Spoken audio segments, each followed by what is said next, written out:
May 30th, 1806, Jackson and Dickinson. In 1806, Andrew Jackson was living in Nashville, Tennessee, pursuing a successful career as a lawyer, judge, and congressman. He was known as an articulate, dynamic leader who would go far. He was also known to be quick to pick up a pistol to settle disagreements.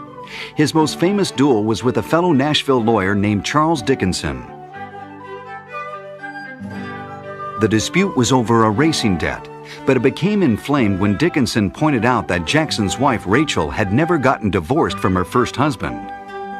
Jackson was determined to kill Dickinson. To that end, he agreed that they would duel at the unbelievably short distance of only 8 paces.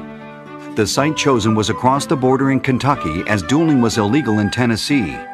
Dickinson was famous for being an expert pistol shot, so Jackson and his second developed a strategy. Major Overton, his second, had warned him, don't fire first, because Dickinson will get you for sure. You're going to have to withhold your fire and just take your time. I hope you're alive when this happens. Jackson also had another piece of strategy. He wore a heavy cloak which hid the outline of his body.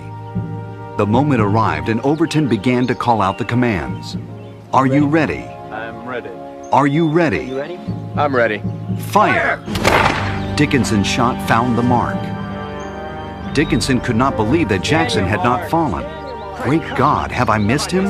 In his shock, he stepped back a pace or two and had to be recalled to the line to take Jackson's fire. Jackson took his time and squeezed the trigger, but the pistol jammed in the half-cock position.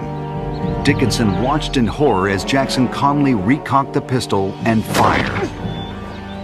This time, Dickinson fell, mortally wounded. Overton stepped to Jackson's side and discovered blood dripping on the future general's boot.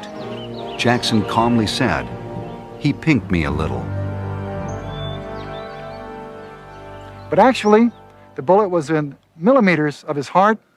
It had struck into his lung and broken 2 ribs, but he was so courageous and had such willpower. No president had more. That he could stay there and stand and fire against Dickinson and actually defeat him.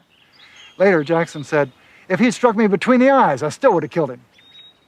Jackson would forever be branded a cheater for his deceptive cloak and for being allowed a shot after his pistol jammed. But he probably didn't care. He would duel many more times and receive 2 more wounds before becoming the nation's 7th president.